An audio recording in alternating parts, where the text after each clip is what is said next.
Lévitique chapitre 5.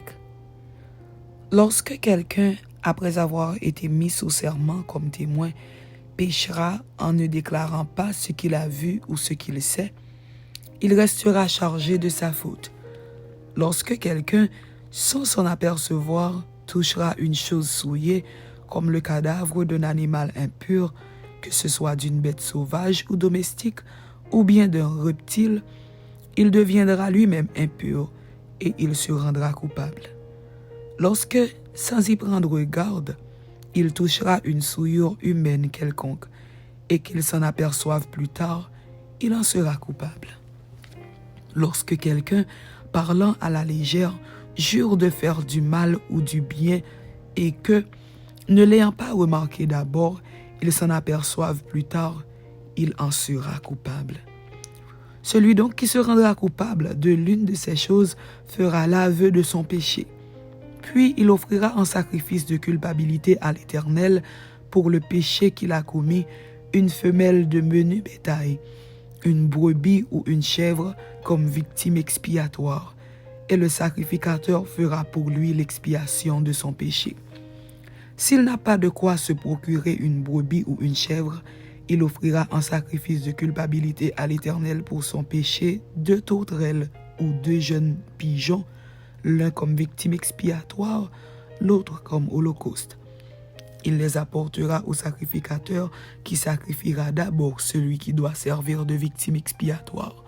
Le sacrificateur lui ouvrira la tête avec l'ongle près de la nuque, sans la séparer. Il fera sur un côté de l'autel l'aspersion du sang de la victime expiatoire et le reste du sang sera exprimé au pied de l'autel. C'est un sacrifice d'expiation. Il fera de l'autre oiseau un holocauste d'après les règles établies.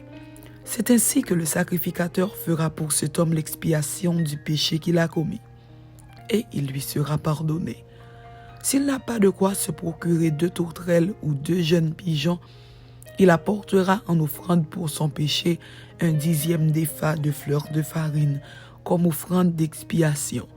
Il ne mettra point d'huile dessus, et il n'y ajoutera point d'encens, car c'est une offrande d'expiation.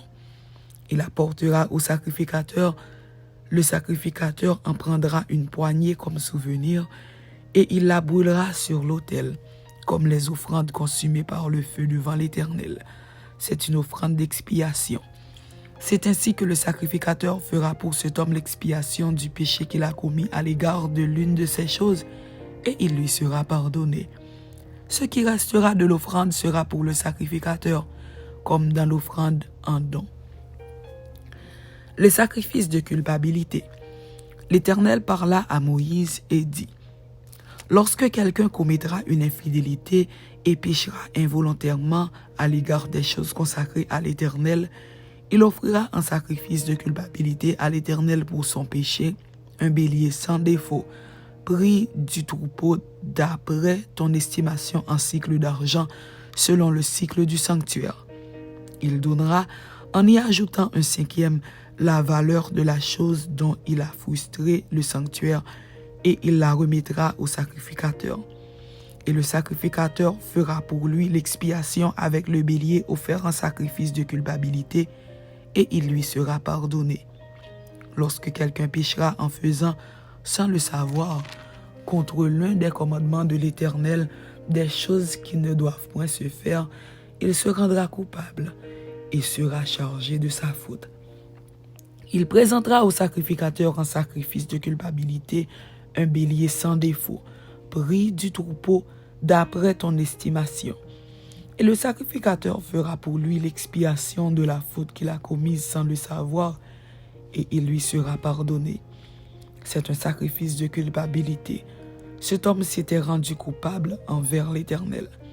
L'Éternel parla à Moïse et dit: lorsque quelqu'un péchera et commettra une infidélité envers l'Éternel, en mentant à son prochain au sujet d'un dépôt, d'un objet confié à sa garde, d'une chose volée ou soustraite par fraude, en ayant d'avoir trouvé une chose perdue ou en faisant un faux serment sur une chose quelconque de nature à constituer un péché, lorsqu'il péchera ainsi et se rendra coupable, Il restituera la chose qu'il a volée ou soustraite par fraude, la chose qui lui avait été confiée en dépôt, la chose perdue qu'il a trouvée, ou la chose quelconque sur laquelle il a fait un faux serment.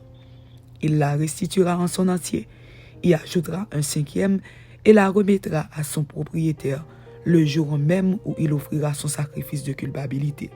Il présentera au sacrificateur un sacrifice de culpabilité à l'Éternel pour son péché, un bélier sans défaut, pris du troupeau d'après ton estimation.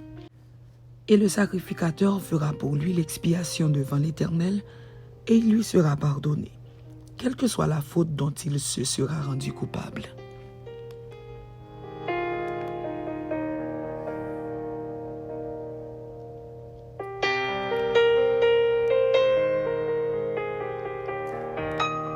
Lévitique chapitre 6. Règles sur les holocaustes, les offrandes et les diverses espèces de sacrifices. L'Éternel parla à Moïse et dit, « Donne cet ordre à Aaron et à ses fils, et dit, Voici la loi de l'Holocauste.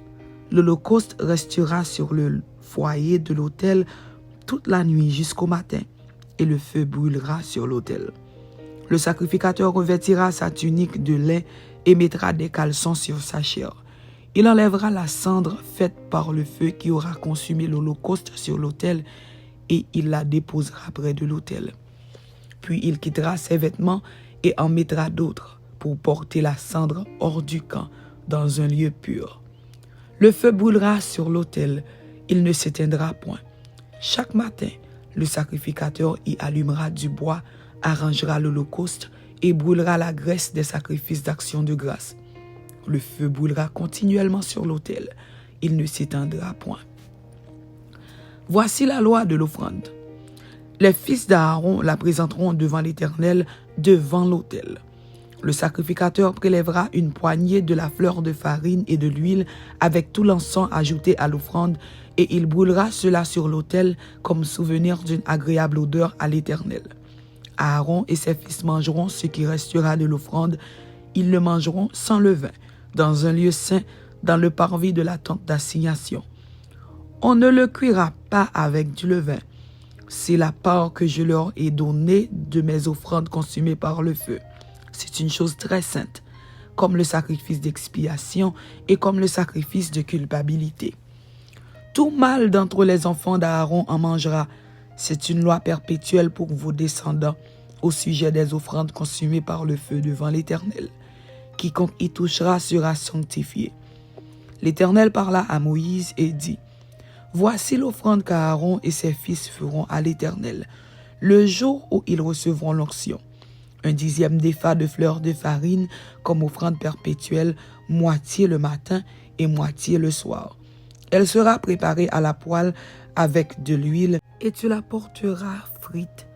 Tu la présenteras aussi cuite et en morceaux comme une offrande d'une agréable odeur à l'Éternel. Le sacrificateur qui, parmi les fils d'Aaron, sera oint pour lui succéder fera aussi cette offrande. C'est une loi perpétuelle devant l'Éternel. Elle sera brûlée en entier. Toute offrande d'un sacrificateur sera brûlée en entier. Elle ne sera point mangée.